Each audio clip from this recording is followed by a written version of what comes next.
Well, good evening, everybody, and welcome in. Glad to have you with us. Welcome to the Unitarian Universalist Fellowship of Falmouth. My name is Matt Pitt. I'm the news director at Quantum Radio, WXTK, WCOD, Cool 102, and Sports Radio. And I'd like to thank Cheryl Oswald and everyone else at Silent Spring for inviting me to be part of your event. It was an honor, and Cheryl asked me to be part of the show, and I go way back, probably a lot longer than you want to admit, right? Absolutely. You're not going to admit how many years. Well, pretty much the entire length of time for the Silent Spring Institute and Massachusetts Breast Cancer Coalition. We're so pleased that you could join us here tonight for what is really a very important, everyone can hear me? We're good. Better? All right. I've never been told people can't hear me, so I'll make sure you can hear me.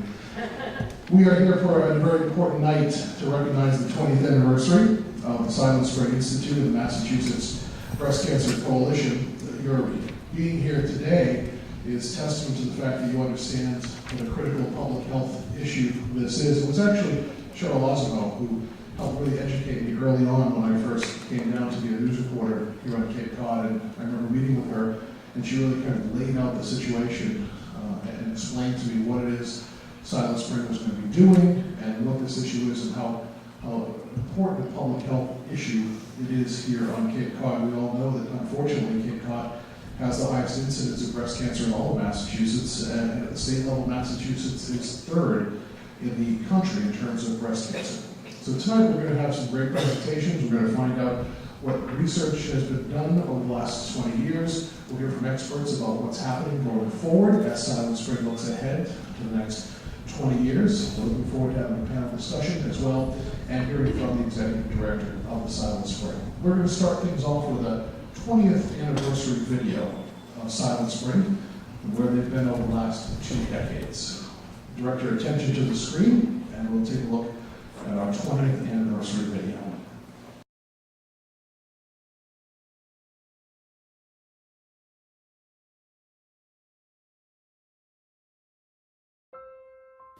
In the early 1990s, after learning about elevated breast cancer rates in the state and on Cape Cod, MBCC founded the research organization Silent Spring Institute as a laboratory of their own to investigate the link between breast cancer and the environment. I'm trying to educate people about the fact that we need to do better, and we need to do better now.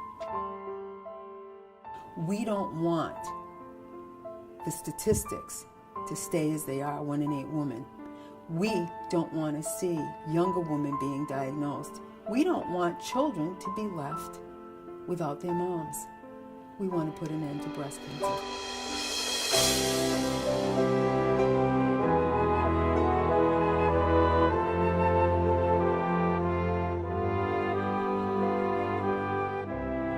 They asked everybody with breast cancer to come wearing a black t-shirt, which I thought was very grim, and I was a little upset about it. And then they asked everybody who had had breast cancer to come down out of the stands around this chalked-in form. And it was a shocking, amazing, empowering experience for me, because women of all ages came down in black t-shirts. People I didn't know, we all stood together, overly filled this massive, massive space that was supposed to represent the state of Massachusetts. And we all were looking at each other. Most of us didn't know each other, tears in our eyes. And it was overwhelming for me. And I literally went from hiding out about it to practically screaming, "This is too much. There are too many. We don't know why this is happening." And it moved us along to this day in December of 1993, when Cheryl Osimo was at home on a snowy day when there was no school, and the state statistics came out about the 10 towns in Massachusetts that had the highest incidence of breast cancer. And lo and behold, 9 of them were on Cape Cod. And so it brought us to think, oh my, if we could study these 9 towns, if we could look at this as the canary in the cage, maybe we could figure out what was causing breast cancer. And we became determined to get money from the state to start a scientific institute that with rigorous science and really careful thought could look at this and find something. Silent Spring Institute was founded by leaders of the Massachusetts Breast Cancer Coalition. They were visionary, powerful, courageous women who, long before the scientific and medical community came around, said prevention needs to be an important focus. We still are the only scientific research group that's working on breast cancer prevention. Silent Spring Institute is so lucky to have the Mass Breast Cancer Coalition as a partner organization where we focus on research, and we're inspired all the time by the coalition's vision for breast cancer prevention and their mobilization to action on all of these policy issues that we keep rubbing up against. Flame retardant chemicals are chemicals that are added to different materials, from anything from furniture to plastics to building materials that you might find in your home. And they're meant to be in those products to try to stop or retard the flames, essentially. And they're added purposely to try to meet particular performance-based fire standards. Unfortunately, these chemicals that are often added as flame retardant chemicals have a range of health effects that might be associated with them, such as hormone disruption or even cancer. We studied 20 public and 20 private drinking water wells on Cape Cod, and we tested them for a range of emerging contaminants: pharmaceuticals, personal care products, perfluorinated chemicals, these are the non-stick and stain-resistant chemicals, detergent breakdown products, about 100 different chemicals. And what we found was quite a range in terms of the levels and the frequency with which these chemicals showed up in drinking water. Silent Spring Institute's leaders were first getting going. There was total skepticism in the scientific and medical community about the potential for discovering prevention through environmental studies. In the past 4 years, 3 major statements have come out validating the idea that there's an enormous potential for breast cancer prevention through environmental studies. It's been an incredible privilege to see how our science has actually changed the conversation over the history of Silent Spring Institute and Mass Breast Cancer Coalition. We're both just very small organizations, and yet we've had an enormous national impact over these 20 years, really culminating the past few years in 3 major national statements that have said there's a huge unrealized potential to prevent breast cancer by studying the environment. And they've relied on 11 of Silent Spring Institute's studies. There are billions and billions of dollars that are spent on breast cancer. These billions of dollars go to treatment and early diagnosis. I'm grateful to treatment. I hope I never run out of treatment options. But that leaves only 1 to 3% of breast cancer funding resources to go to primary prevention. Without our volunteers, without our politicians, scientists, and leaders, activists, this kind of work would not be taking place today. There's no question in my mind. Strong leadership, tenacity, and the belief that we will make a difference are part of the ingredients, I think, that will really change the world for future generations. And there's no question in my mind that we will.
Great video, great information. You saw some of past and present lawmakers on the video there, and those of you who are here today, you may be saying, what can I still do at this point? You're actually in a very critical time period right now. In the next couple of days, the state Senate is going to be dealing with their budget, and Silent Spring needs your help because they were left out of the House budget. And I think that many of you reach out to your respective lawmakers in the state Senate and still reach out to the members of the House because the bill eventually will go to conference. Reach out to them and tell them why you think that money should be included for Silent Spring so you do have a way to make an impact over the next couple of days. Well, you saw her on the video, and Dr. Julia Brody is our next presenter, the Executive Director of the Silent Spring Institute and a Senior Scientist. Dr. Brody, would you join us again?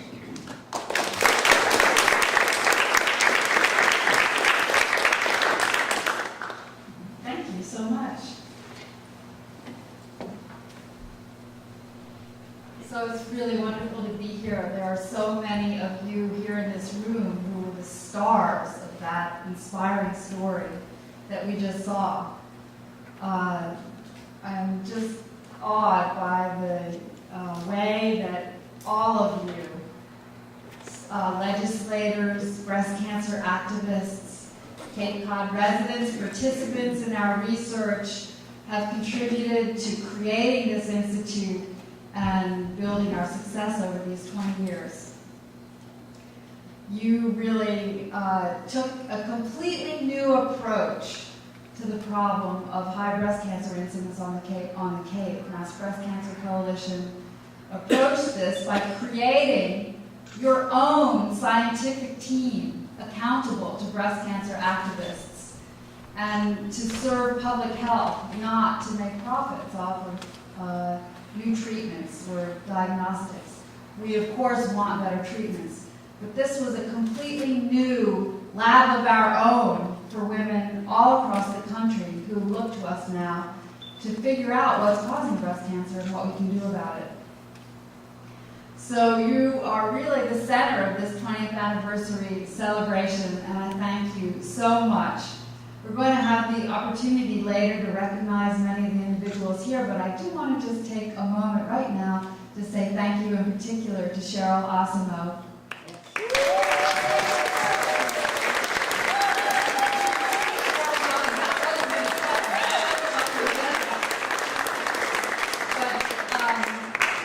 You heard the story that Cheryl really is the part of the beginning of it all, and thank you so much for the privilege of working with you for all these years and for still being here for Silent Spring and for Mass Breast Cancer Coalition. So we've learned three really important things about breast cancer prevention over these 20 years, and I want to talk about how the Cape contributed and then look forward to new technologies and data that we're developing to solve the problems that we've uncovered. So the three really important things. Number one, we have learned that breast cancer develops across the entire life cycle with vulnerable periods before birth, during puberty, during the first full-term pregnancy, and perhaps also in menopause. So we can't really just look at what happens at the time of diagnosis and figure out the causes of breast cancer. We really need to focus across the entire life course. Number two, we have learned that many common chemicals turn on biological pathways to breast cancer. Lab studies have identified chemicals that damage DNA and cause breast cancer. These are chemicals that cause mammary gland tumors in rodent studies. And our new study, published on Monday, Ruthann, who's going to be on the panel, and she's here somewhere, is the author of this new work that was published on Monday that focuses on 100 chemicals that are breast carcinogens in rodents, and also shows that rodent science is a good way to predict which chemicals will also cause breast cancer in women, because we compared for those places where we could see rodent studies as well as studies in women. We found that there was quite good agreement between these data. So that tells us that the rodent studies are going to be good predictors of what will cause breast cancer in women. We've also seen over this period chemicals that activate other kinds of pathways to breast cancer because they affect development of the breast beginning before birth in ways that create susceptibility later on. And we found chemicals that can make breast cancer cells grow in the lab. So you might remember just about the time Silent Spring Institute was beginning, our colleague Anna Soto at Tufts University found that the breast cancer cells in her lab were growing as if they were exposed to natural estrogen. And it turned out they were being exposed to estrogen mimics from the plastic tubing that she was using in her lab. Since then, we've found many other chemicals that have this characteristic of being able to mimic or disrupt hormones. So they're on our list now of chemicals to watch out for. These are chemicals that are in some pesticides, plastics, cosmetics, and other kinds of consumer products. The breast carcinogens are in air pollution, diesel, gasoline, some flame retardants and non-stick and water-resistant products. So that really tells us that these are very common exposures. And going back to the beginning of Silent Spring, when Anna Soto found these chemicals were making breast cancer cells grow in her lab because of the plastics, that really turned on a light bulb for the Cape Cod study, because it made us start asking about, we knew already that natural hormones and pharmaceutical hormones could influence breast cancer risk. That made us start asking about these estrogen mimics that are in consumer products, and they're in wastewater, so they might be contaminants in drinking water here on Cape Cod.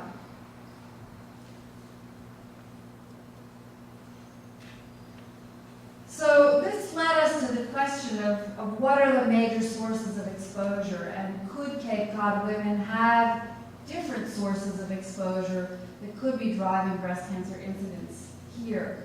And that actually leads to the number 3 major advance that we've had over the past 20 years, because we have documented now that we are widely exposed to these chemicals. That might sound like a complete no-brainer.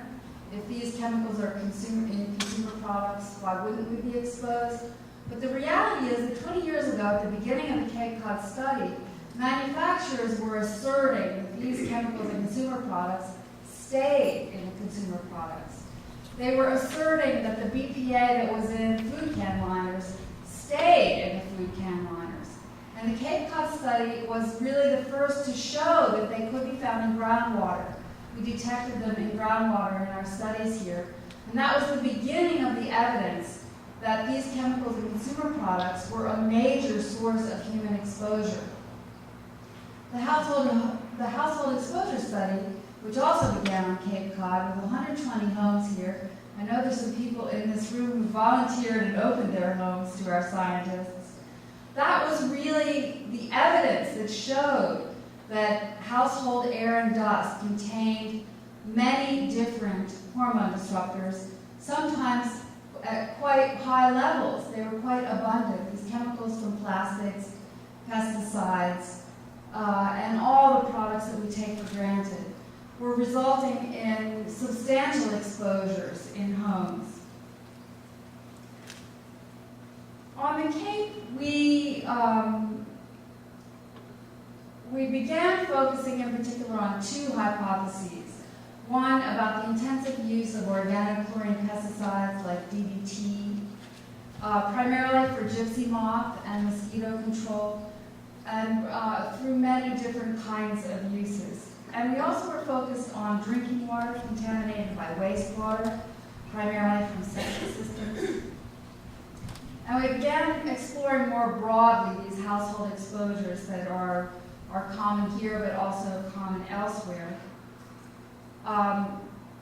Because we spend 80% of our time at home, and when we thought we're addressing a women's health problem, we need to think about where women are spending a lot of time. So we began exploring this through 4 major components in the Cape Cod study. First, reconstruction of the historical exposure to pesticides and drinking water contamination using an advanced geographic information system. We put this into a second component of the study, an epidemiologic study of 2,100 women who had and had not been diagnosed with breast cancer. So half the women had been diagnosed with breast cancer and half were chosen as a comparison who were similar in age. A third component of the study was the household exposure study, which tested for 89 hormone disruptors in Cape Cod homes and women's urine samples. And the fourth component was testing for Cape Cod groundwater, ponds, and drinking water to see how wastewater was affecting exposures through drinking water supplies. There's a summary booklet out on the table that contains more details about the epidemiologic results. The household exposure study and the drinking water study have been nationally important and are ongoing parts of our research. From Cape Cod, we moved to California to test homes there because we wanted to see were they really different from Cape Cod or not.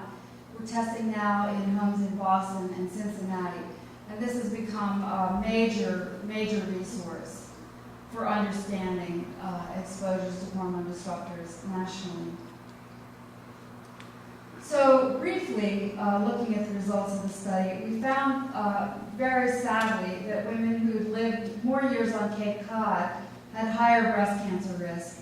And it was not due to their age, to in-migration of women with higher risk from Long Island or other places, to the rates of mammography use on the Cape, or any of the established breast cancer risk factors.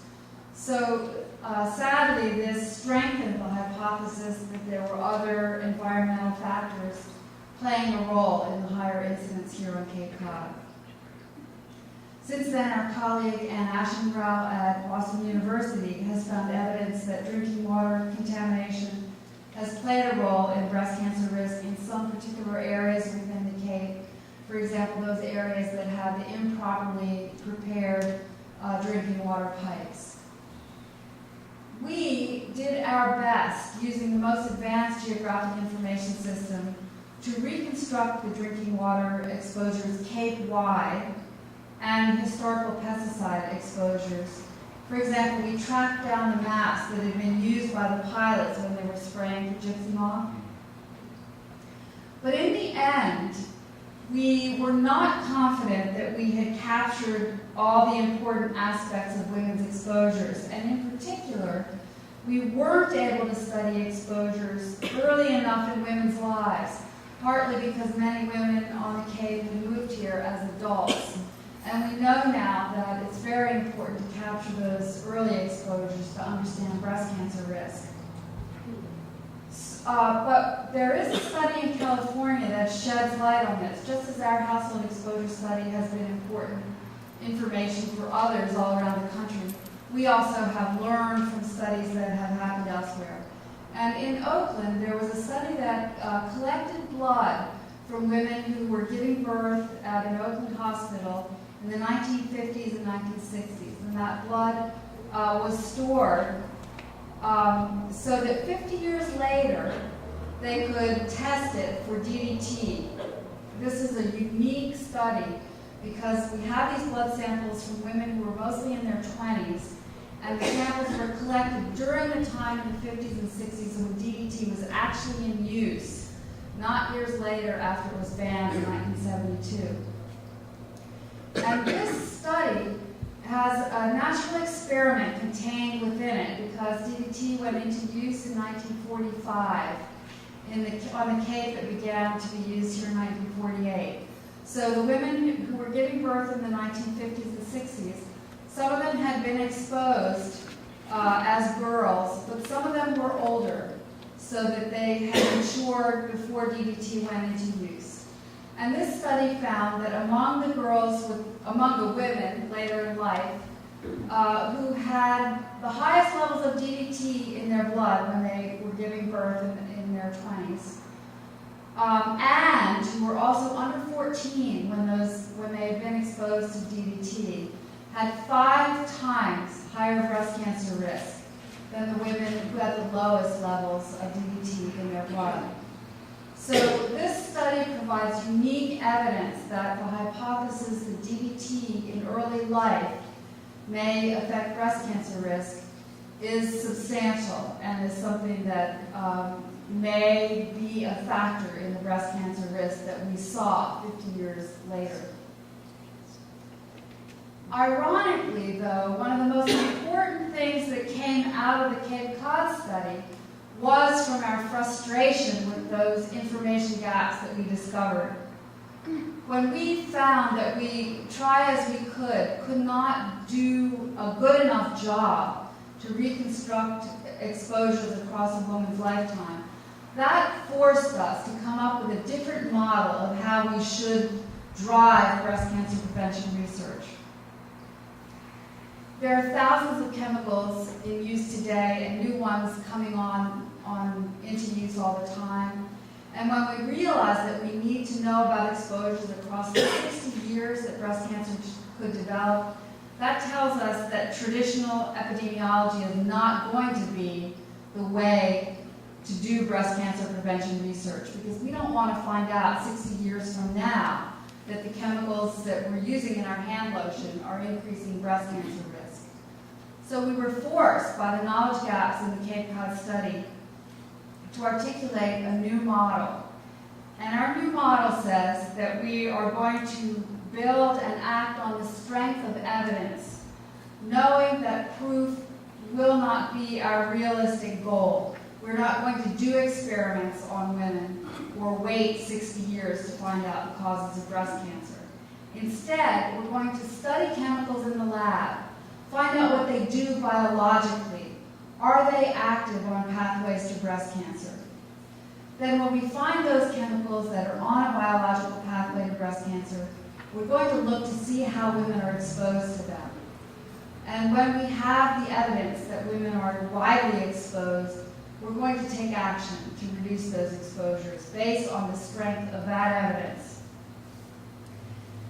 And I am really incredibly proud to say that this concept has now been adopted in 3 major authoritative statements. It's been adopted by the President's Cancer Panel and by the Institute of Medicine and the Federal Interagency Report on Breast Cancer and the Environment. And we just published a letter in Science Magazine for the scientists in the House. You'll know that's a big deal, articulating these basic principles. So, looking forward now and using this model as our guide, our challenge is to find faster, cheaper ways to test chemicals before they go into products and to track how we're doing at keeping hormone disruptors out of our homes. Our household exposure study has now clearly shown that consumer products are a major source of exposure. US EPA is using our data to estimate health risks. All of us can learn from it ways to reduce our own exposures, and we can use it to push forward changes in our communities and at the national level that will say we're going to test chemicals for safety before they go into products. But we need better tests to make that a reality. So one of our projects right now, in collaboration with some robots at the University of California, Berkeley, we're working to develop some new high-throughput screening methods that will be able to test hundreds of chemicals at a time, so that we can pick the bad ones and say, we're not going to put these into products, and we're going to pursue careful risk evaluations of the ones that are passing these tests. We also are developing some new technology, which you can see right out in the lobby, to try to make it easy to test household environments so that we can keep track of how well we're doing. Have we really brought exposures back down? I'm incredibly excited about these pieces of research and also the research that's going on right here on the Cape to try to solve drinking water protection problems here. Serena, Ryan, and Dr. Laurel Schaider were out on the Cape this morning before they put on their meeting clothes, working to test the effectiveness of new but really traditional eco-toilet technologies to see if we can divert some of the hormone disruptors that we excrete out of wastewater and keep them out of water supplies. That's the work that you heard about earlier that we're trying to seek some state funding for. State funding for that work is really critical to make it move forward. And Mass Breast Cancer Coalition has been an incredible champion of this work, and we're just so grateful for that support. So the good news is that most breast cancer is not due to high-risk inherited genes. Only 5 or 10% of breast cancers are due to the high-risk inherited genes. And that means there's a huge potential for prevention to bring down breast cancer risk. And we're going to need your help to do that, as you've been helping us all these 20 years, but we're not done. And so I need you to talk about this science with other people and spread the word. I need you to tell other people that most breast cancer risk is not due to high-risk inherited genes. I need you to tell them that products on the shelf have chemicals in them that haven't been safety tested, and that's something that we need to change. But for this day, I hope we'll all celebrate Cape Cod residents. Take a bow for what you have accomplished over this 20 years. It's been an enormous privilege to be part of this team. I have to say with enormous sadness that some of the women who helped found the Institute are not with us. Nancy Swift and Susan Bayless told us that we needed to do this work for their daughters and for all our daughters. And I know that you will join me in remembering their contributions as well. And I thank you just enormously for the privilege of being a part of this team over this 20 years, and really look forward to the opportunity for discussion in the panel.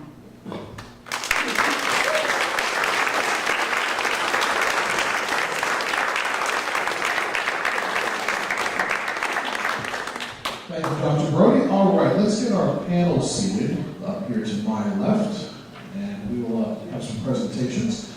My panelists will make their way up here. We'll say hello and introduce you. I'll first introduce the panel. First of all, we have Betty and Bevis. Betty is a Mass Breast Cancer Coalition advocate and also living with breast cancer. Betty, and thank you so much for being here. Appreciate it very much. We also have Dr. Laurel Schaider, who is a research scientist with the Silent Spring Institute. Dr. Schaider, good to see you again. Dr. Schaider was with us today. We're doing a program this weekend on our radio stations with Dr. Schaider about their latest research. We have David Dow, the founder of the Cape Cod chapter of the Sierra Club. David, Dr. David Dow, thank you. Appreciate it very much. And Ruthann Rudel, a toxicologist with the Silent Spring Institute. Thank you very much, Ruthann. We're going to start off with you, Betty, and I'll come down and hand you the microphone so everybody can hear you. And if you would, I'd just like to have you talk a little bit about your thoughts tonight, the importance of what the Mass Breast Cancer Coalition has meant, and Silent Spring as well. Hi, everybody. Okay, second. Well, I got involved with Mass Breast Cancer Coalition, I think it was back in 2006.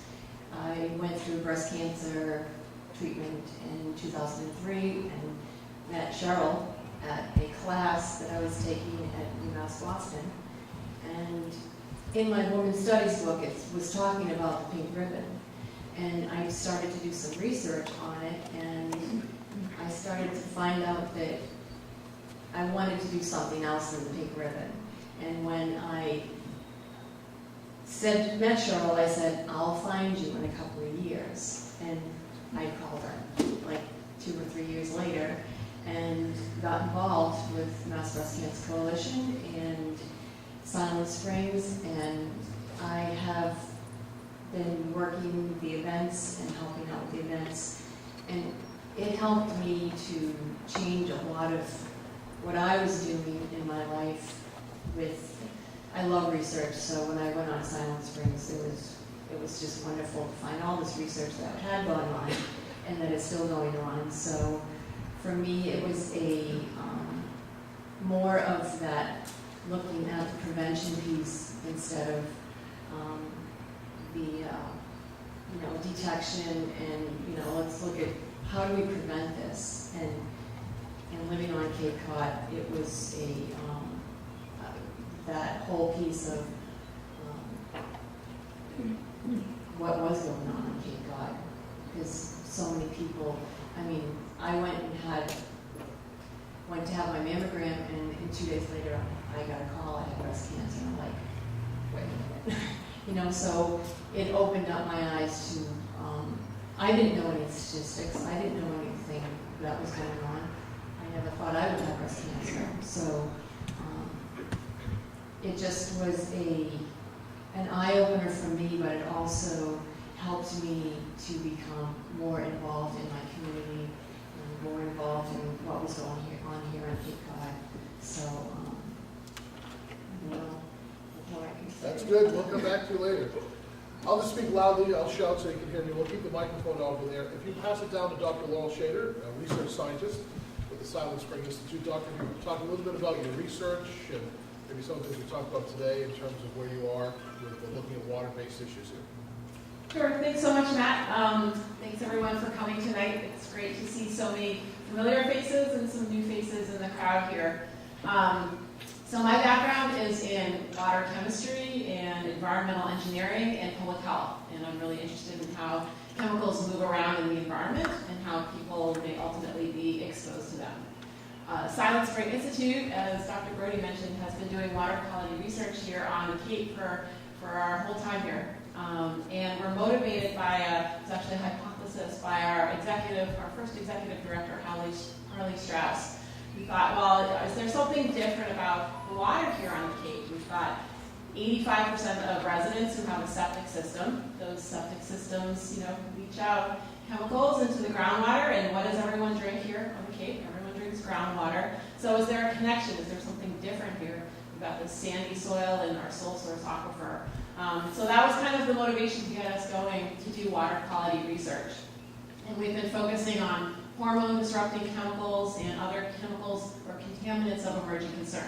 So these are chemicals that aren't currently regulated in drinking water, but they're of concern, and they're on the radar screen and may be regulated in the future. So some of our earliest work set us on the path to test for endocrine disruptors, so chemicals that mimic estrogen, in wastewater and in groundwater. We found a class of detergent breakdown products that no one else was even really looking for at that time. We found it in drinking water and in wastewater. We've done work on ponds on the Cape, and we've found that in ponds that pull from areas with more residential development and hence more septic systems, we see that signal in what's in the water. We see more hormones, we see more pharmaceuticals. In some cases, the levels of the hormones approach levels that may be of ecological significance. We've tracked a plume from a septic system to understand which chemicals persist as that groundwater moves along and what are the conditions in the groundwater that allow them to persist. And we've also studied drinking water directly, both municipal public wells and private wells. And we've tested them for a range of emerging contaminants. And what we found are that things like pharmaceuticals and certain consumer product chemicals, things like flame retardants and perfluorinated chemicals. These are found in non-stick and stain-resistant products. Think Teflon or Scotchgard or the liner of your pizza package. These chemicals showed up quite frequently in the drinking water that we tested. Some of the most frequently found chemicals included an antibiotic used to treat urinary tract infections and an epilepsy medication, even an artificial sweetener, and some of these perfluorinated chemicals were pretty widely prevalent. And we found, maybe not surprisingly, that wells located in more densely developed areas and wells that have higher levels of nitrate. Nitrate is a marker of human wastewater. Those wells tend to have higher levels and more frequent detections. So our research is published in peer-reviewed journals, and we contribute to the national dialogue on emerging contaminants in water. And we're kind of one of the few groups that are looking at septic systems as sources. So I was at a conference last summer. It was a workshop on contaminants of emerging concern.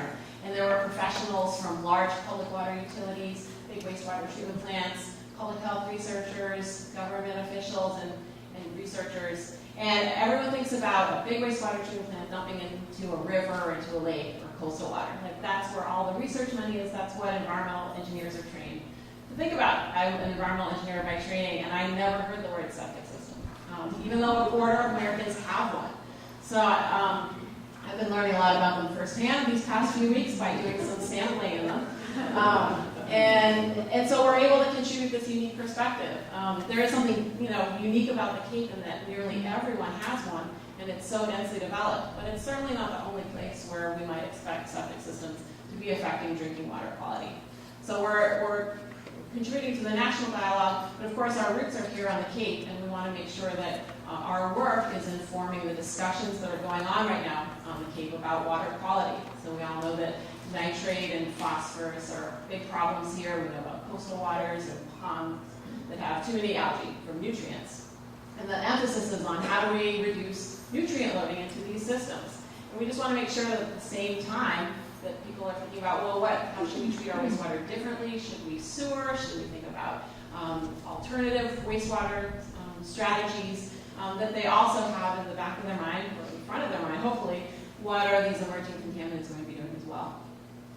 So last year we released a study where we compiled information about typical levels of emerging contaminants coming out of septic systems and out of centralized wastewater treatment plants to get a sense of how, say, a sewering system was expanded, would that actually change the amount of emerging contaminants getting into drinking water, or would it just move them to a different location?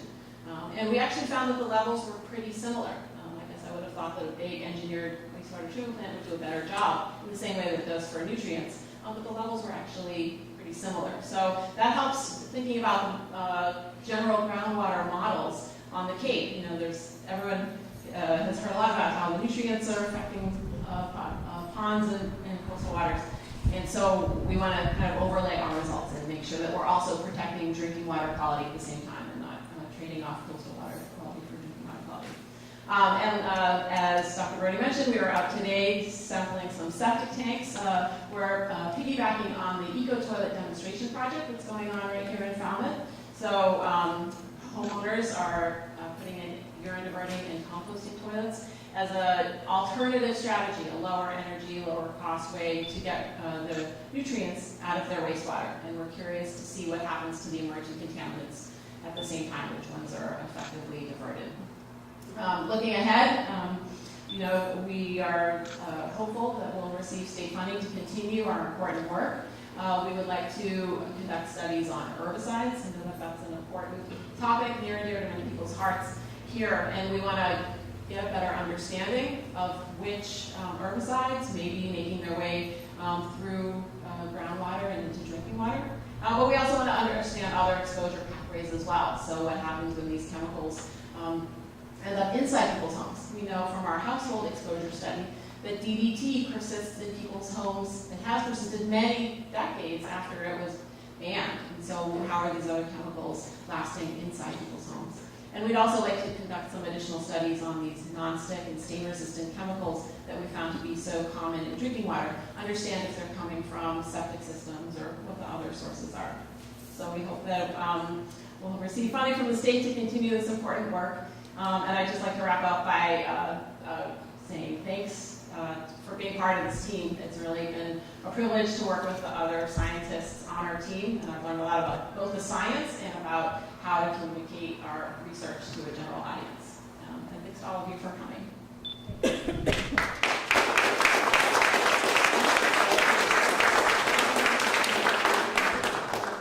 Thank you, Dr. Schaider. Dr. David Dow, the founder of the Cape Cod chapter of the Sierra Club. Thank you for inviting me. I hope, can everybody hear me? Thanks. I was just going to relate a short story on how I went from being a Sierra Club activist working on a Superfund Safe Drinking Water Act cleanup at the Massachusetts Military Reservation, also being on the Citizens Advisory Panel for the Cape Cod Breast Cancer and Environment Study. The Sierra Club group here in Cape Cod was formed in 1989. And one of the first projects that we started on was the cleanup at the Mass Military Reservation, where military training had contaminated 60 billion gallons of our sole source aquifer water for drinking with various contaminants, fuels, chlorinated solvents, other contaminants that came from military training. In 1992, the Cape Cod Cancer Incidence Review showed that we had high cancer rates on Cape Cod, and this led to the Agency for Toxic Substances and Disease Registry and the Community Advisory Panel highlighting the high cancer rates that Dr. Brody talked about on Cape Cod, and led to the formation of the Silent Spring Institute Cape Cod Breast Cancer and Environment Study in 1994.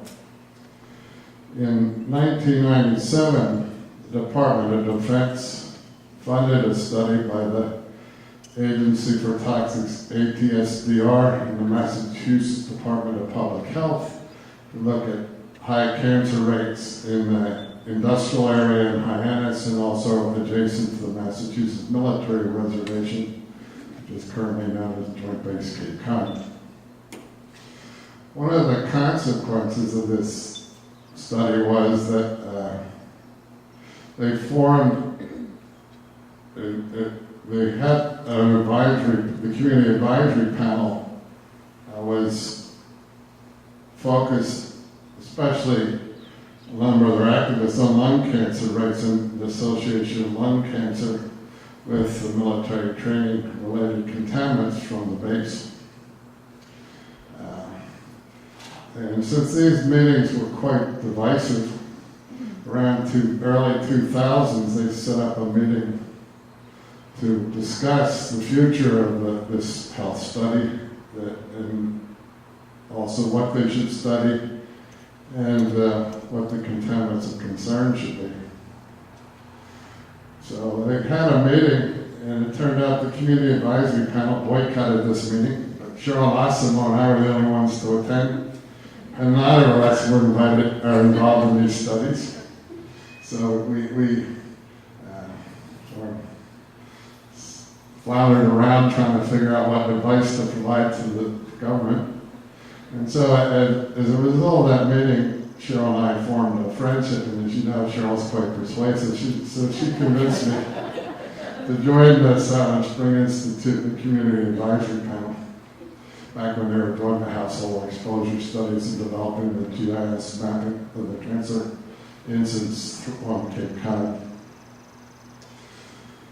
In 2002, the military and the Massachusetts Department of Environmental Protection worked to develop a maximum contaminant level of 2 parts per billion for perchlorate, which is an endocrine disruptor that comes from flares, fireworks, and other kinds of human actions. And this was done under the Safe Drinking Water Act, which is one of the things that is part of the regulatory oversight at the base. And the reason they picked this value so low compared to what EPA wanted to do, which was 15 to 24 parts per billion, was that they assumed that the exposure came not only from water, but food. And one of the things that I'll mention at the end is that perchlorate behaves a lot like nitrate in the environment, and some nitrate is used, of course, to raise crops in areas that are irrigated. So if you have perchlorate sources and you're adding nitrate, some of the perchlorate's taken up at the same time. So this is a leap into the unknown when they decided food was a source of perchlorate. And of course, one of the consequences of this was that when the Center for Disease Control in around 2010 started their human biomonitoring program and started measuring the perchlorate perchlorate levels in human blood serum and urine. We found that over 90% of our population was exposed, had perchlorate in either their urine or their blood. So obviously it has sources other than just water, and food's an important source of exposure.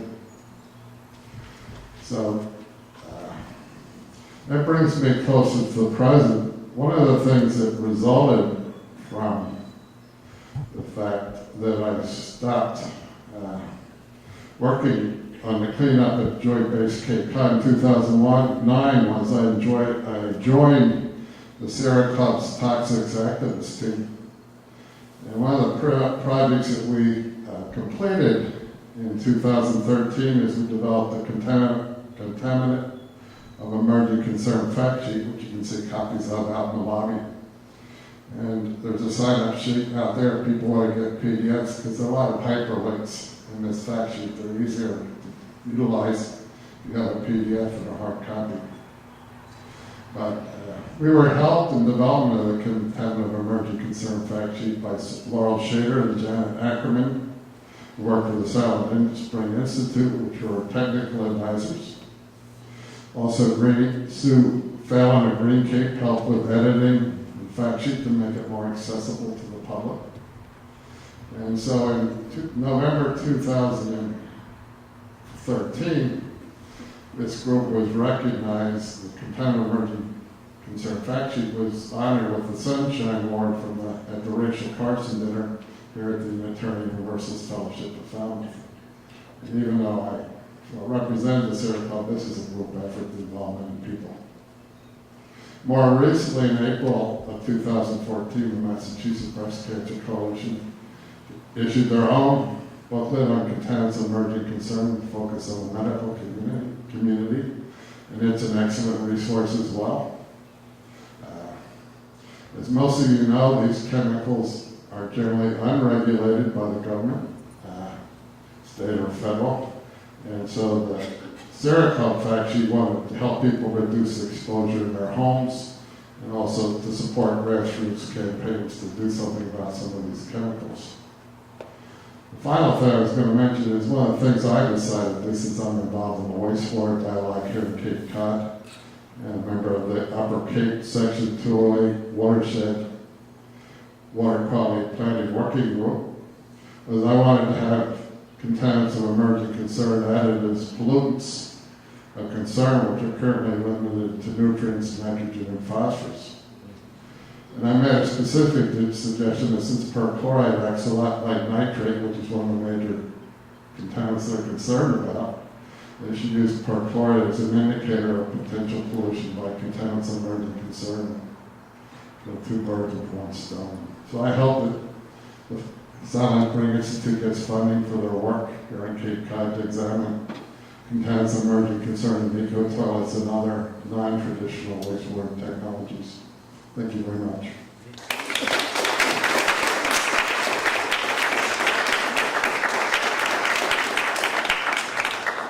Thank you, Doctor. And finally, Ruthann Rudel, a toxicologist with Silent Spring Institute. Hi. It is, I have to say, it is really exciting to be here and see so many familiar faces. I've been involved in this research on the Cape for almost 20 years now, and I've been lucky enough to meet many of you in this context. And there are also many who passed who are really very much on my mind. So I want to start by just saying thank you for asking the question, what's causing breast cancer? As a scientist, our work starts with a question, and I'm honored to have been able to work on that question with you. But I also have to admit something, which is that that's a really hard question. And science sort of proceeds in incrementally tiny steps. But we have done a tremendous amount in 20 years, and we have learned a lot. Our approach has been to really scour laboratory studies to identify chemicals that act by biological mechanisms that could be relevant to breast cancer. And these are our chemical suspects. And we don't need to wait for human proof to act to reduce exposures to those chemicals. So then we developed new technologies, and we went out to measure women's exposures to these chemicals, and we started with the household exposure study, going into 120 homes, looking for about 80 different chemicals in dust, air, and urine. These are new. When we published that, they were the first published levels for, I think, 30 of the chemicals that we detected. The good news is that this work was really influential, and now many other environmental health studies have adopted those methods.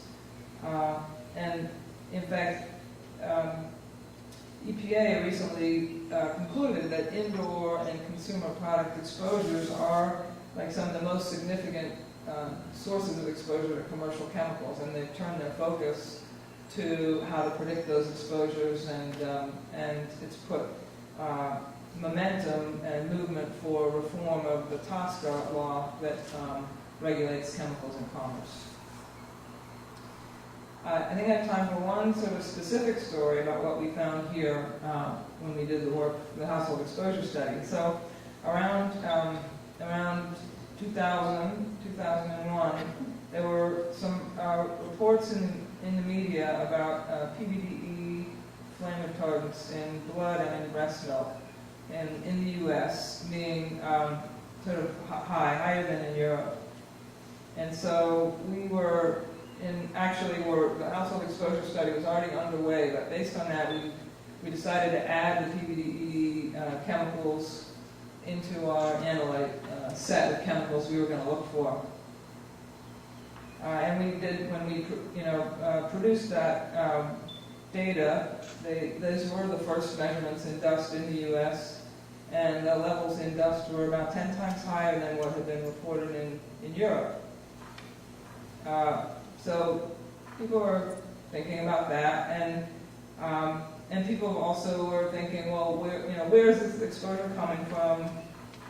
And a lot of the initial attention after the blood and breast milk reports had been to food and the food supplies. They're a way that people are getting exposed to these PBDEs. But once we found this difference in the dust levels, that gave a sort of a suggestion that it could be from household exposures, and this was sort of despite the fact that manufacturers had sort of promised that this material was staying in the furniture, which it wasn't actually doing.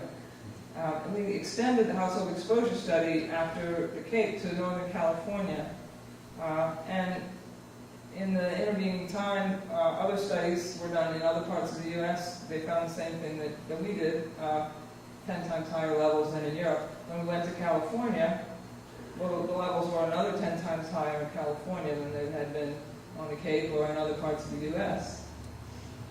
Now, and then I think there was some industry spokespeople who were saying, well, dust isn't really an important exposure pathway, so it doesn't really matter. And then we looked we were able to use Centers for Disease Control data, and we found, we reported that blood levels of Californians for these PBDEs were twice as high as people in the rest of the U.S.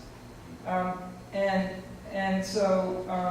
based on that, we were able to attribute this gradient of concentrations to a unique requirement in California for furniture to meet a certain standard of flame resistance. And so that was very important work, and it led to, just this last year, that standard in California was finally changed, because it was, although well-intentioned, inadvertently leading to quite high exposures to not just the PBDEs, but actually a whole suite of flame retardants, some carcinogenic, and I also very much struck by the fact that some of the chemicals that are being used as the flame retardants are very, very similar chemically to chemicals that we banned from children's pajamas in the 70s when they were added as flame retardants there. And so it's to me, that says that somebody who's deciding to use that chemical and that product is not giving a lot of thought to their choice. We say to kids, well, that wasn't a very good choice now, was it? So maybe, anyway, so that's a little story about how, one finding that we had and where it went. And, again, I just want to thank you for the privilege of working with you.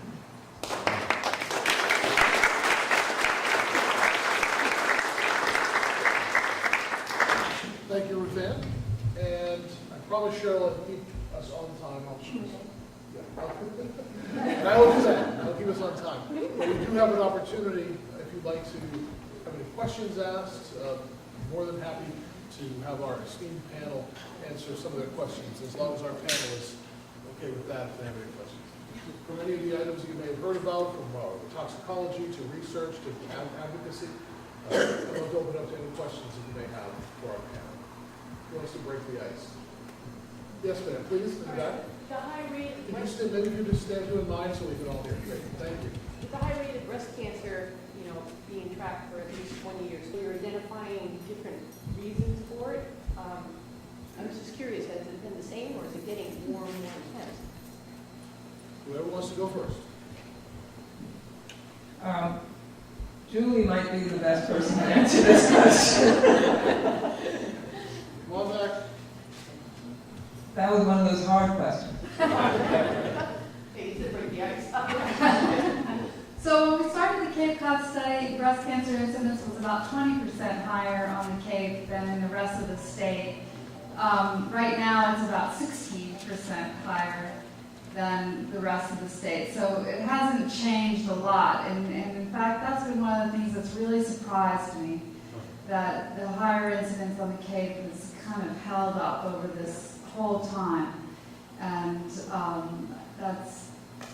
that's really disturbing, and I think that there is a need to figure out what way, hopefully that's going to turn out to be a residue that's going to go away. But I do think that the drinking water issues are important to attend to help that happen. Yes, in the back, please, if you don't mind, so we can all hear. Sure.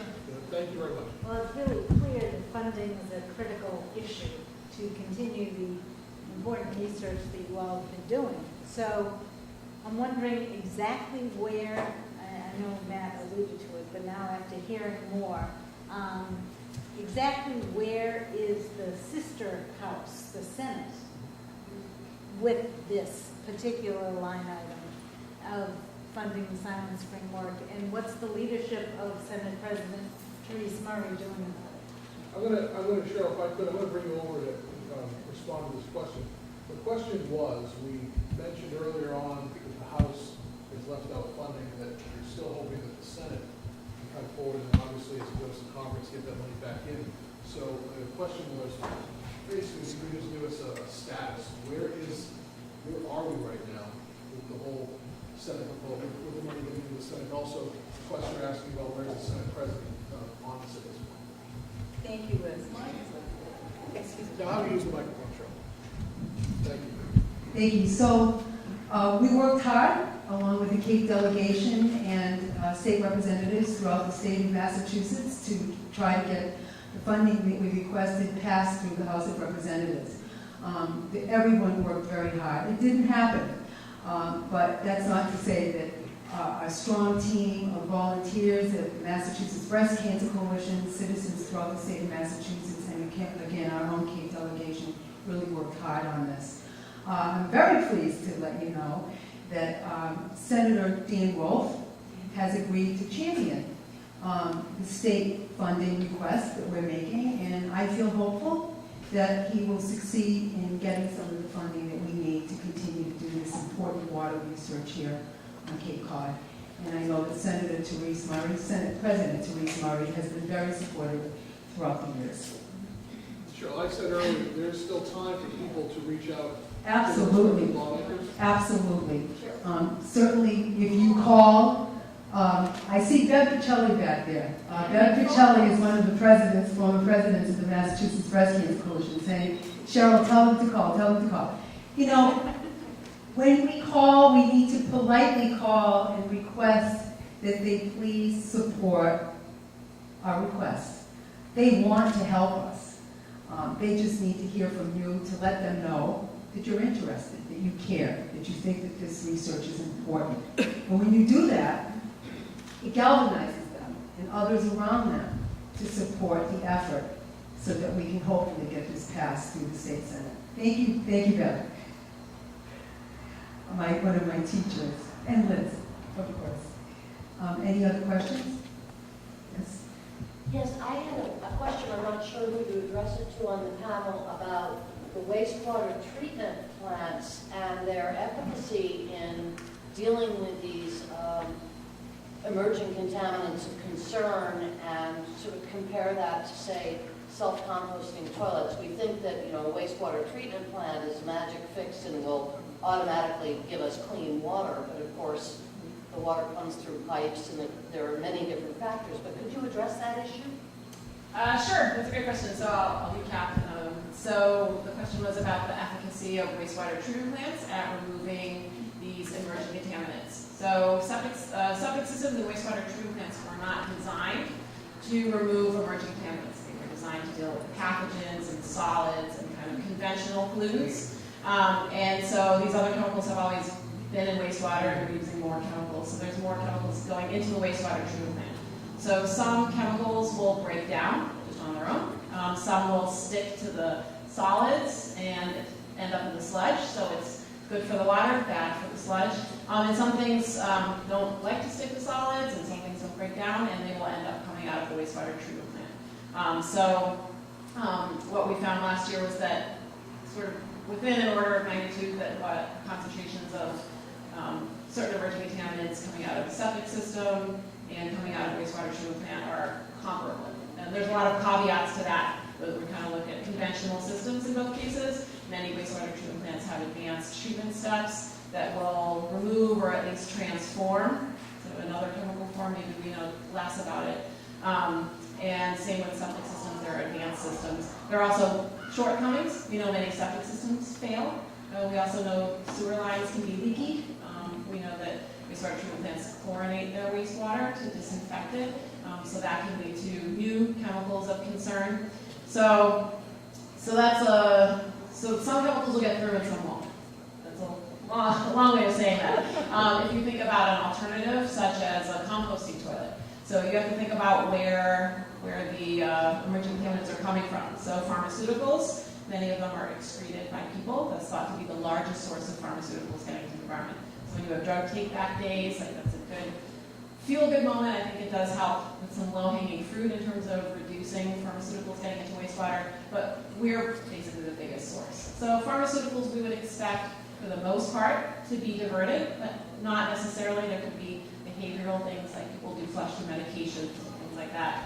Hormones that we excrete, similarly, we would expect those to be diverted. But then there are things we wouldn't expect to be diverted. So if you're washing your rug or your clothes that have fluorinated chemicals in them, or if you have flame retardants in your home and you're doing wet mopping and dumping that water into your sink, or if you're using certain chemicals in laundry detergents or antimicrobials in your hand soap, those don't go through your toilet, so those won't be touched. So it depends a lot on the specifics of the chemical. Any further questions? Let me go to the back, and then we'll go here, here, and here. So I guess my question is, what water do we drink? I have 2 young kids, and I put a reverse osmosis system in my sink, but everything's plastic, and what do we drink? I don't know. Water expert? I guess I'll take that question too. That's a great question, and we always encourage people to know where their water comes from. So if you're on a public water supply, you should get a report every year, or you can look them up online, and you can find out some degree what's in your water, at least for things that are regulated. So public water supplies have to test for around 100 contaminants every year, and they have to report those results. So if you're on town water, then you can find out about your water. Sometimes water is disinfected to remove pathogens. There are concerns about chlorination or chloramination of water leading to certain cancer-causing chemicals. So that's one concern. If you have a private well, and about 20% of Cape residents have a private well, no one is going to really test your water for you. So you're the one that has to do your own testing. So we recommend that people do test their water frequently to see how that water quality is over time. Many people hear, oh, there's chemicals in the water, I'm going to buy bottled water. And that's not a path we tend to steer people towards on a number of levels. Obviously, bottled water comes in a bottle, and could be made of plastic. I see these ones are made out of paper. But usually they're made out of plastic, and so that's of concern. And bottled water, even when it has a pretty picture of a spring, doesn't necessarily come from a pretty spring. It often is from someone else's tap. So we may not know where it comes from, and it's not tested nearly as much as drinking water. So drinking water from your tap is regulated by EPA, and they have to test it. Bottled water is regulated by FDA, and there's less enforcement testing. So for people who are concerned about their water quality, we do recommend solid carbon block filters as a way to remove contaminants. Reverse osmosis will also effectively remove many contaminants of concern. We're going to come up here. I'm going to take moderator's privilege and just recognize that our congressman has joined us here, Congressman Keating.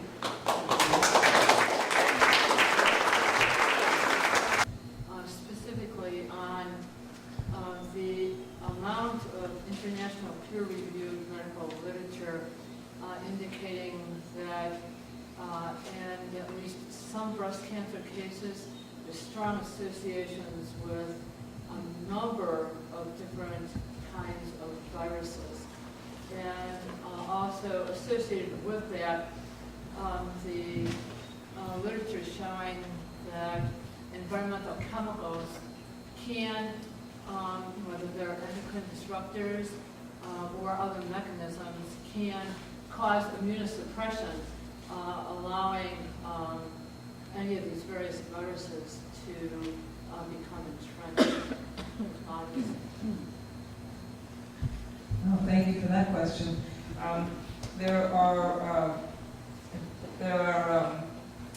There is some interest in research going on now on viruses and breast cancer, and I am not an expert on that, but I think it's very important to look at chemicals that affect the immune system. And that's something that's been really, it's in addition to endocrine disruption, another sort of aspect of toxicity testing that's missing. It's not a standard part of the way we test chemicals, and it really needs to be, because we need our immune systems, and they're very important for cancer and other things. So. Can we have a question here, please? Yes, I was just curious. I actually have two questions. Do you want me to stand up? If you don't mind, just so the folks in back. I was just curious to know if the quality of water here on the Cape has changed in the last couple of years that you've been working on this. And my other question is, perhaps you can talk about some of the advocacy work that you've been doing, despite what you're doing. I have a wonderful picture of what you're doing with the science, but I'd love to know how engaged you are in your advocacy work to change our policies. I'll tackle the first question and then probably hand the mic over for the second half. For the first half of the question, we haven't been doing our emerging contaminants testing over time. The methods to do this testing wasn't available 20 years ago. So we don't have sort of long-term data about the types of chemicals we test for. I do know that there's been longer-term monitoring of nitrate in drinking water wells, public wells in the Cape, and the proportion of wells that are considered moderately impacted and highly impacted has been kind of creeping up over the years. So there's more impact from more people, more septic systems on the water. On the advocacy, we'll have maybe Betty Ann. Would you like to join us on that? Either. Okay. I'll leave it. Some of the advocacy work, the Mass Breast Cancer Coalition, we do a kayak, swim, walk event in the summer in 2 different places. And the money that's raised goes to Silent Springs to help with some of the with the research and everything like that. We also we just put out, like we was talking about, the brochure on some of the new research and some of the how to reduce the exposure and things like that.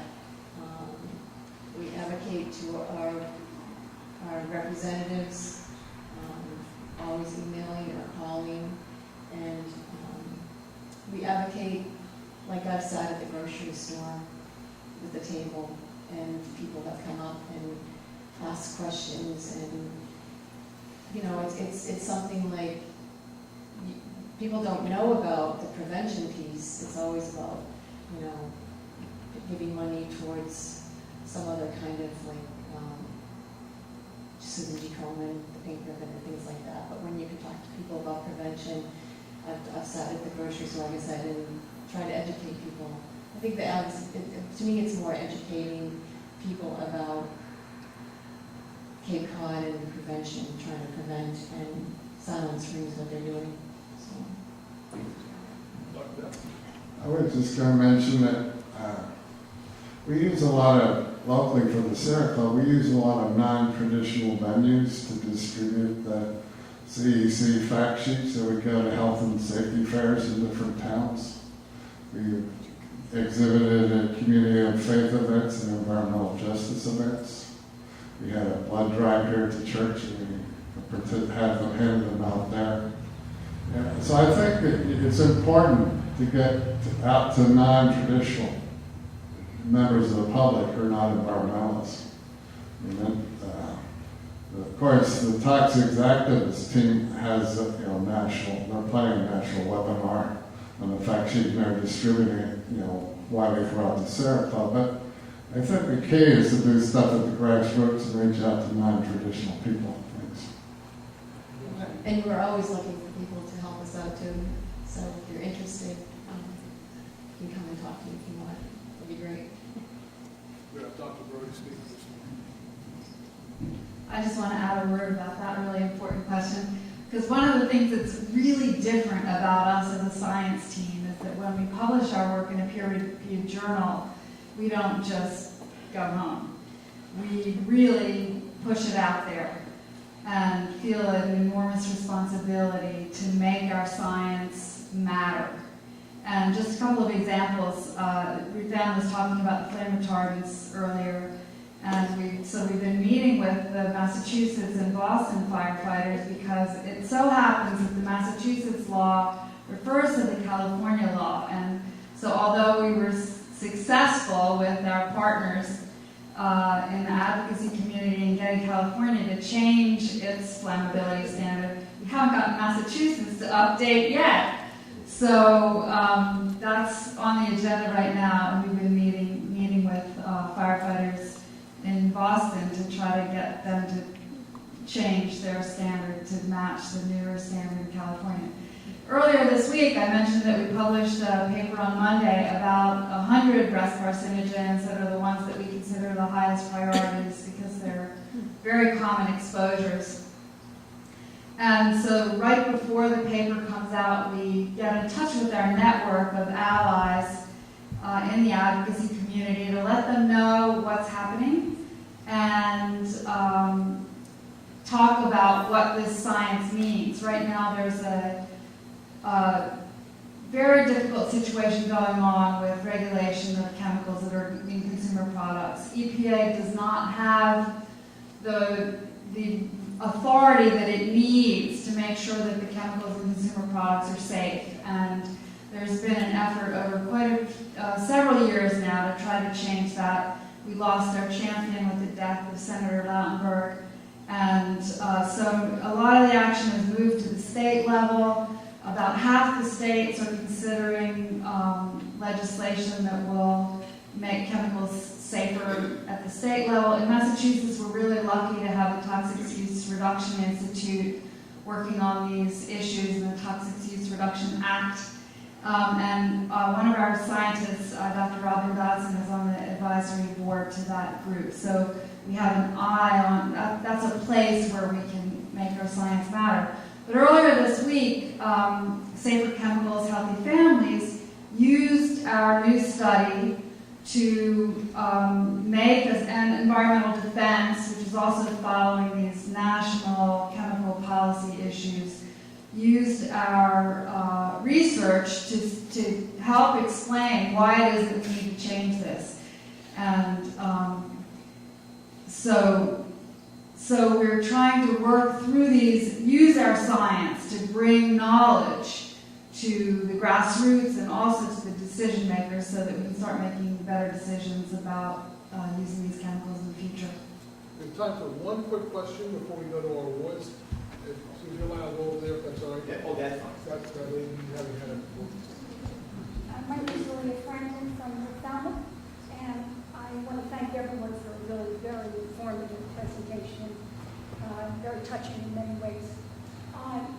I'm a member of Cape Town Leaders, and one of our main concerns in relation to the high incidence of cancer on the Cape, as well as the area around Plymouth, where Pilgrim Nuclear Power Plant is located, is this high incidence and the emissions of radiation in the water and in the air that has been shown to have some relationship to the high cancer rates, but we don't have firm data connecting the two. And I'm wondering if the Silent Spring Institute has ever contemplated doing that as a research project, or would contemplate it in regard to, especially now, with more and more people being aware of the radiation problems, especially after Fukushima.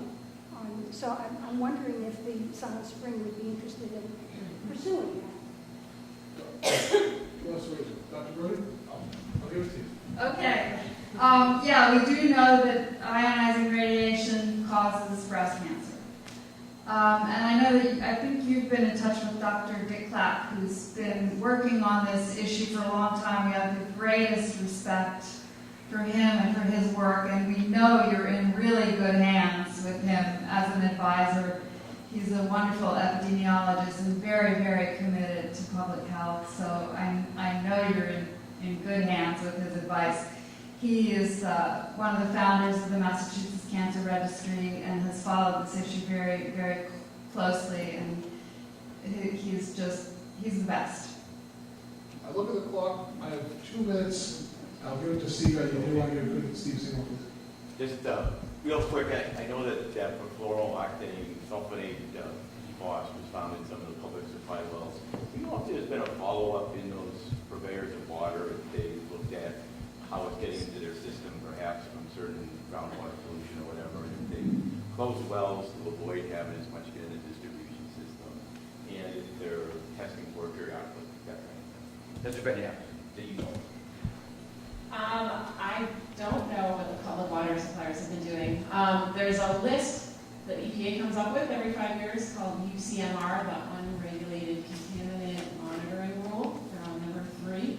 The idea is that they have identified chemicals that may be of concern in their candidate contaminant list, and sometimes they need more information about what's actually in drinking water.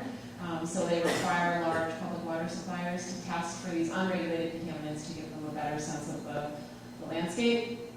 It very rarely turns into a new drinking water standard, but they collect a lot of information about it. And on the most recent candidate contaminant list and the most recent UCMR list are some fluorinated chemicals, including PFAS and PFOA, that we found. I'm not sure offhand if any of the public water suppliers on the Cape are required to test as part of that. And I don't know if they've been doing any follow-up based on our studies. I do want to put in a plug, just to follow up on the advocacy question. I know Serena would like me to mention this. From our biomarker study, there's a campaign now on our social media Twitter account. It's hashtag 7 days, 7 steps. Did I get it right? Where every day we'll be posting some tips on reducing exposures. So follow us on Facebook.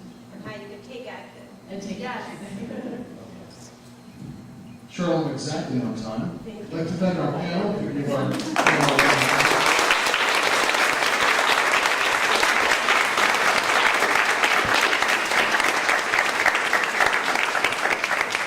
And now we have an awards ceremony. I'd like to welcome in and to have take over the microphone for the rest of the evening the Executive Director of the Massachusetts Breast Cancer Coalition and co-founder of the Silent Spring Institute, my friend Cheryl.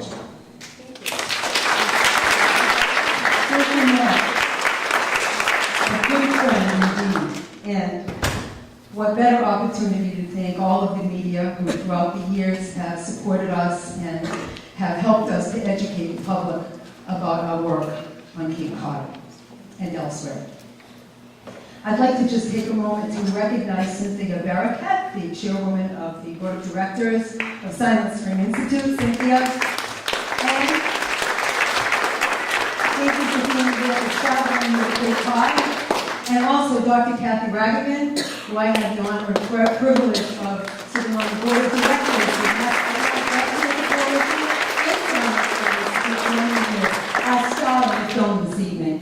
I'd also like to thank the Massachusetts Breast Cancer Coalition, MBCC Board of Directors, staff, Silent Spring Institute, Board of Directors, and staff for all of the work that you do every single day.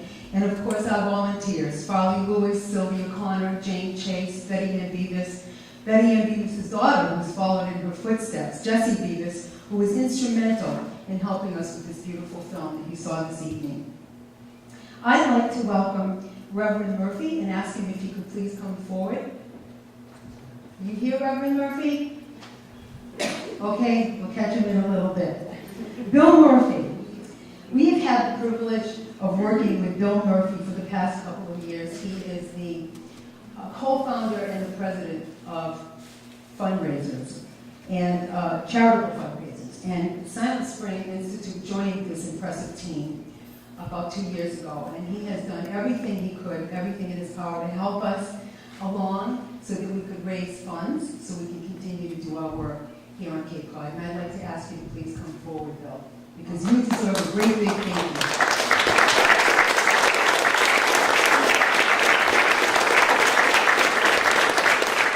With our deep appreciation for your years of outstanding service and your entire support of our mission to prevent breast cancer for future generations. Thank you, Bill Murphy. Thank you, Cheryl. Bev Pichelli was the fourth president of the Massachusetts Breast Cancer Coalition and one of the co-founders of Silent Spring Institute. Her leadership and support throughout the years as both an MBCC and Silent Spring Institute board member has provided invaluable leadership. Beverly, please, oh, you're already here. But I want to ask Liz, please come. You told me I didn't have to dress up. Liz and Carla, please come forward. You don't deserve the award without Liz.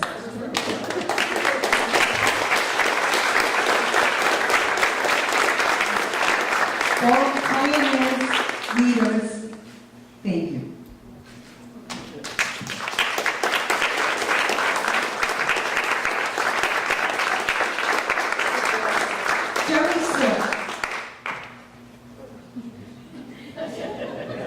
In 1993, Nancy Swift made a commitment to support MBCC's goal to create an institute, a research team, dedicated to breast cancer prevention.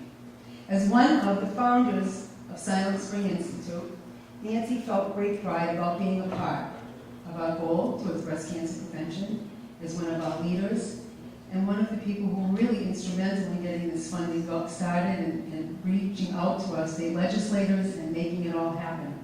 And so, Jerry, we want to thank you, first of all, for following in your footsteps as a board member of Mass Breast Cancer Coalition and helping us out tirelessly every week and sometimes every day as you retired and have your new job with us. And to just say that we want you this evening to go home to Laura and Karen and your grandchildren. And this will be a reminder that their grandmother and their grandfather worked hard to change the goal, to change the legacy of breast cancer for future generations.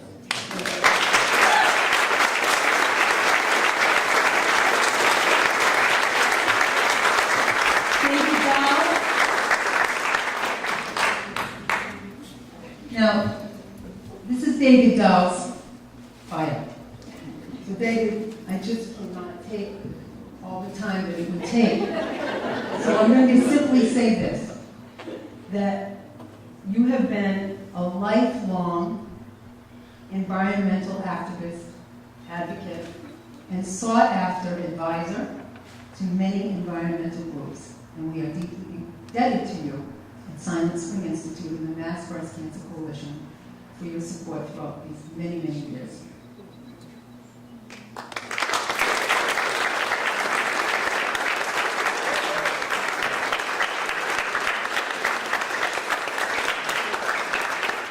Mark Forrest, please come forward. We'd like you to accept our Appreciation Award in recognition of the outstanding constituent services that you provided representing our treasured hero and friend that we lost on October 14th, 2006, Congressman Gary Spuds, and our dear friend, former Congressman Bill Delahunty. MBCC supporters and activists often knocked on your door at 146 Main Street in Hyannis, and I see that little smile on your face. And see some of the people here. yes. And whenever we called you at 508-771-0666, and I'd like to thank Congressman Keating for making sure that you kept that phone number, because it's made it very easy for us. Thank you. That's what I call collaboration. You know, Gary was powerfully committed, and I remember those early days, and I don't know if you saw yourself in that film, but when we were in Boston and we were marching in 1992 and 1993 with Ann McGuire, our first president, with that banner, Silent Spring Institute banner, you were there pushing a wheelchair with Gladys Reed. It was our dear friend that we lost, Barbara Melody, and I can't go on and on with the names because it's hard, because so many of those women are no longer with us. And so we want to thank you from the bottom of our hearts for your ongoing commitment and support throughout these many years. And we want you to take this small token of our appreciation to Dean and tell him that we're thinking of him, and also to bring an award to Bill. So presented to Mark Forrest in recognition of his outstanding constituent services you have provided, representing our former Congressman Gary Spuds and Bill Delahunty, and then of course an award for each of them. Thank you, Mark.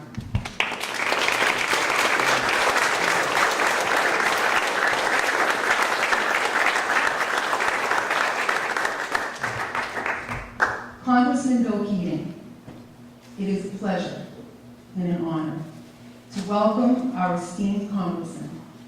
You have been a strong MBCC and Silent Spring Institute supporter throughout the years, and we're grateful to you and your staff for providing invaluable guidance and advice when we have reached out for your support.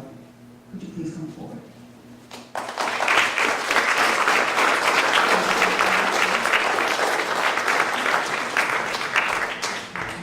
Thank you very much, Congressman. Fair play if I could. Oh. It's the 20th anniversary. Oh, but I can't do this without Dr. Brody and you. I want Ian, Vice President. my friend, right in the front row. If you could come up. Julie and Ian McGuire. For your work, it's been an enormously important work, and you were so far ahead of your time. And from a personal standpoint, let me tell you this: my own mother had breast cancer, and her three siblings at a relatively young age all succumbed to cancer, and they lived relatively healthy lives. And it was a mystery to me as to why this happened. And you know, she would be over 100 years old if she was living today. So the times were different, and people like yourself changed the way we thought through those times. But the one thing I did discover, because we didn't have it in the other generations in our family, it just seemed to be those siblings. They grew up next to a tannery in the town of Foxborough, and they were introducing, as you can imagine, the chemicals that went into the groundwater in that tannery. There's no question, you can't go back and check it, there's no question that it was the same kind of issues you're fighting today on the environment and how that could result in cancer. particularly breast cancer. So I have an award for you for your 20th anniversary. Happy anniversary for all the great work you do. This is so important. We're doing so much to do this. We're working for the acceleration of the end of breast cancer bill to move that forward so we can stop this by 2020. So your work has been so important, and I want to thank you. And thank you also, Mrs. Peters, for joining us this evening. Mrs. Peters, would you please stand? Thank you very much. Thank you, Congressman Peters. 508-779. Thank you.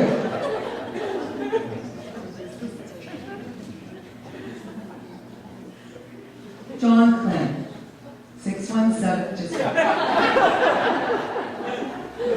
former state representative John Clem is referred to as the founding father of Silent Spring Institute because without his leadership, tenacity, and true understanding of why the prevention of breast cancer and all cancers must be a priority is why Silent Spring Institute came to fruition. He, along with Cape representatives, secured $1 million a year for 10 years. And I know, John, that you continue to feel proud of Silent Spring Institute's work. We appreciate your being here this evening. John, would you please come forward?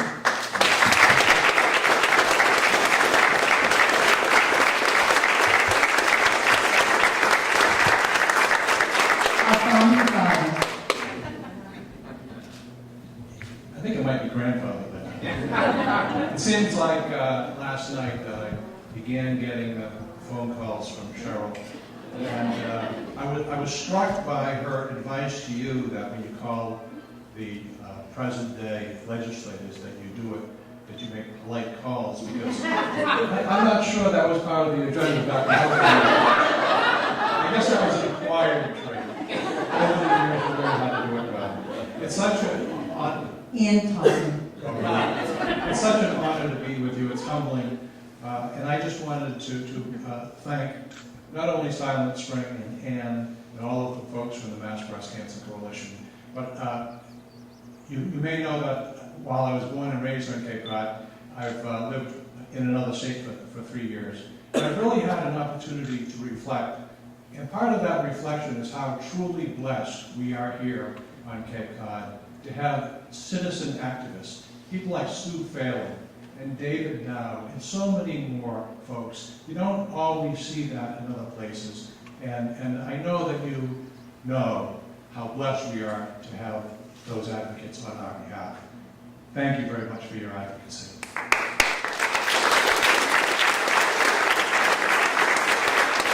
I'm also struck at how blessed we are to have an organization like Silent Spring. And I reflect on someone like Dr. Brody, who is a scientist by trade and went to get a bachelor's and a master's and a PhD. And I doubt in college and graduate school they told her about how important having a tin cup was. And I'm saddened. I am saddened that we're here 20 years later from the start of this organization, and you're still having to pull out the tin cup because you don't have a permanent funding source. We need to let our scientists do their job, get the research done, and they can't do it if they're spending half the day researching. So I hope that all of you will make the call. Call Senator Dan Wolf and thank him. He's a gentleman, and he's terrific, and it doesn't surprise me at all that he has taken the leadership role here. But I suspect that over the next week or so we'll hear from Cheryl and others about exactly, as Liz was saying, what we need to do to make sure that funding gets back into the budget so Silent Spring can do what they've done so masterfully over the last 20 years. Thank you very much.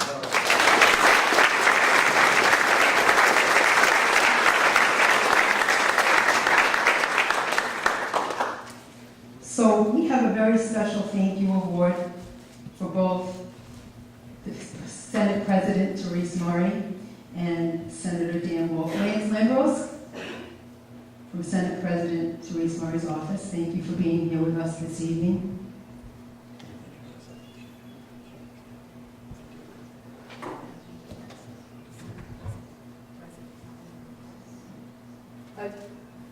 Brody and Ann, could you please come forward?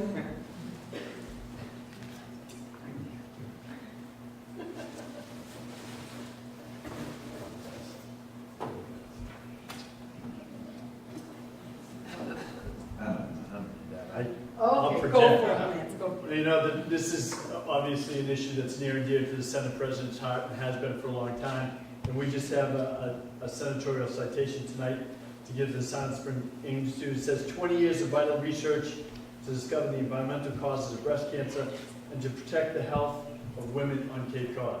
And this really comes from the whole Cape delegation.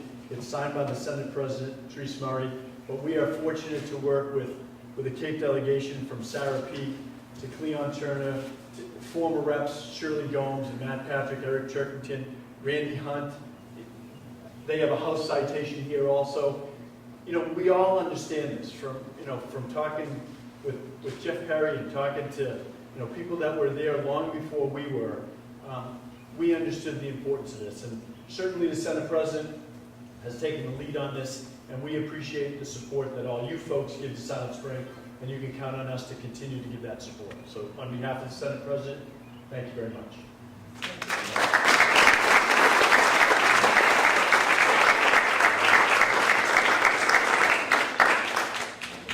And Lance, please take this award back to Senate President Therese Murray on behalf of the entire Mass Breast Cancer Coalition Board of Directors and staff and Silent Spring Institute Board of Directors and staff for her tireless work in helping us throughout the years so we can continue to do this research. And please do me a favor, pass this on to Dan, okay? I love and best wishes to all. Thank you very much.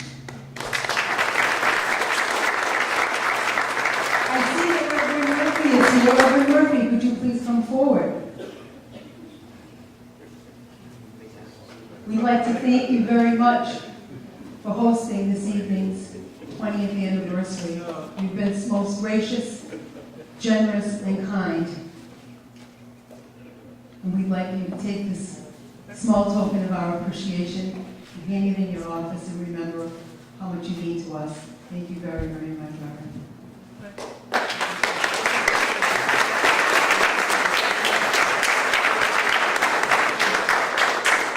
All of you are always very much appreciated in this place. I have an enormous amount of respect for what Silent Spring, Breast Cancer Coalition, other groups, Green Cape have done. You're always welcome here.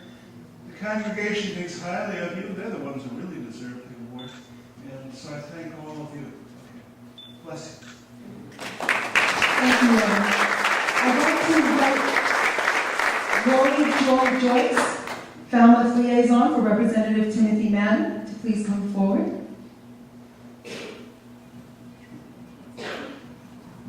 Please, on behalf of our Board of Directors of both MPCC and Silent Spring Institute, please thank Representative Madden for his incredible support. And we also have certificates, awards of appreciation for all of our Cape representatives. Right, thank you, and we appreciate everything you do because it matters and it's a benefit to all of us. So Thank you very much. And we will continue to support as well. Thank you. Thank you. I'd also like to recognize Jen Gorky and her father who are here with us this evening. She's on the Silent Spring Institute Board of Directors. Jen, could you stand up, please?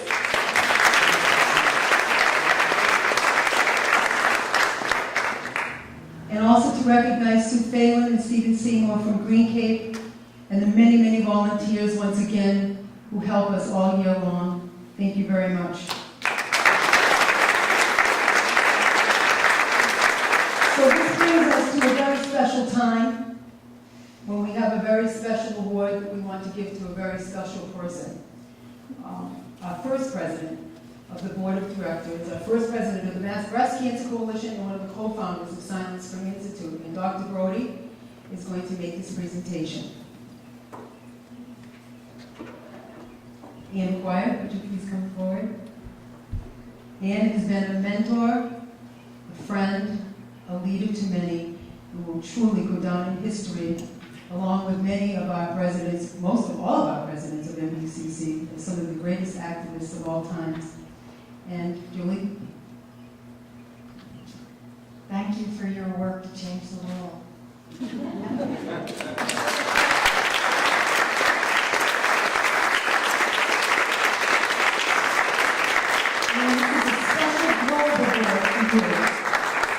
special global award that says Ann McGuire, co-founder and first president, Massachusetts Breast Cancer Coalition, co-founder and first chairwoman, Silent Spring Institute. Thank you for helping to change the world for future generations. Live the world.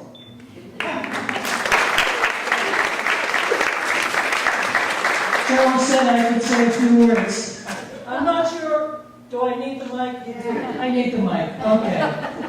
I just wanted to give you a few minutes of history of how Mass Breast Cancer Coalition came into being, and also, importantly, how Silent Spring Institute came into being. In 1991, I was friends with Dr. Susan Love. I think some of you have heard of her.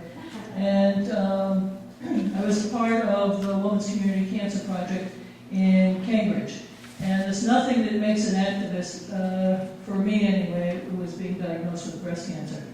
And thinking we must have done all kinds of wonderful things because, here it was, 1988, 89, and lo and behold, lots of wonderful things hadn't happened and hadn't been found. So Dr. Love invited me to go to Washington to meet with some other women in Washington, talking about forming a national group, and I said absolutely.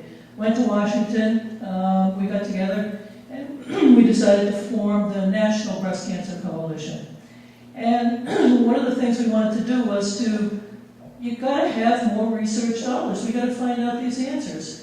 So we started looking at the research, and a bunch of it was being done after the fact, on chemotherapy, on radiation, on whatever. And we were like, well, what causes it? How do you stop it? How do you do whatever?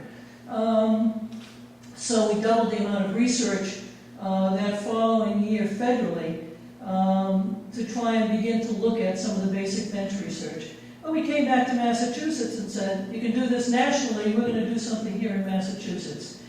Lots of things to be done here. And we wanted the visibility. We wanted the world to see that women had breast cancer, and we were going to find out what it was all about and how we could stop it.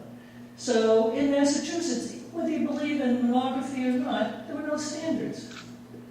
There was so much that wasn't done that we were going to do. And lo and behold, when you get a group of dedicated women with you, we made those things happen. So I think it must have been Laurel, was talking about the towns. 9 out of the 10 big towns, the highest rates of breast cancer in Massachusetts. The list came out.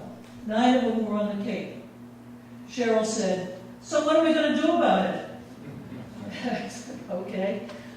Next venture. So we thought about what it was that we could do about it, and well, let's find out, why is it on the Cape? What is different? I knew a friend of mine, Harley Strauss, Dr. Harley Strauss, who had been talked about earlier, said to Harley, what do you think? She goes, well, sort of the common factor might be the water in some cases, what would be down there that might be different? And I said, well, should we just find somebody who's at an institution? If you go and get some research money for an institution, say you get $200,000, about 75% goes to the institution. We did not want that. We wanted 100% to go to research here on the Cape, number one. Number two, generally at those times, scientists sort of walled themselves off. Hey, we were activists. We wanted to be part of this research. You need something, we'll find it. We'll try to help you with it. We wanted collaboration. So we got together and said, why can't we do our own institute? Why can't we do something that's brand new? Everybody collaborating. The money going directly to research and the money being directly spent here on Cape Cod, which is where 9 out of those 10 towns are. So we also at that time thought about Silent Spring. Rachel Carson's book was out there. Hey, do we have a name? We called Rachel Carson's family and said, this is what we want to do. Can we use that name? And they said, absolutely. Absolutely. So there was the beginning of Silent Spring Institute. And I will always think, I am so glad that I was involved in the very beginning of that. And, you know, it is one of those things, here on the Cape, finding out answers. And Cheryl mentioned the word, but for me it has always been changing the legacy of breast cancer. And that's what it's about for me. So I really appreciate all of you coming, celebrating 20 years. 20 wonderful years of doing research here. You're learning about it, what it's going to affect not just us, but for our children, our grandchildren, and everybody down. Just changing the whole history of what it's about. So thank you for being here. Thank you for being activists most of all.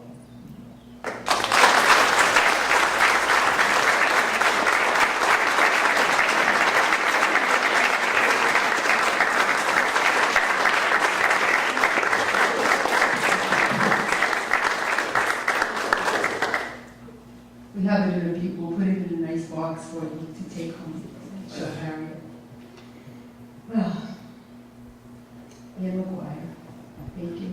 Bev Pacelli, Liz DiCarlo, our friends on the board of directors of Silent Spring and BCC, our politicians, our congressmen, Mark, John Clem.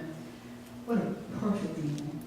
Kathy Rakovin, our media friends who educate the citizens of the Cape, citizens in Massachusetts, in order to change the world for future generations. Because it is about our children. It is about our grandchildren. And it's not a job for them to do. And that's something that I learned early on, because I heard Susan Love say it about 18 years ago. She said, this is not a job for our children. This is our job. So let's get the job done. And on behalf of the Mass Breast Cancer Coalition and Silent Spring Institute's staff and board of directors, we'd like to extend our sincere thank you to each and every one of you for sharing this evening's 20th anniversary celebration. With your continued support, together, we will find preventable causes of breast cancer for our children and for future generations. Thank you very much.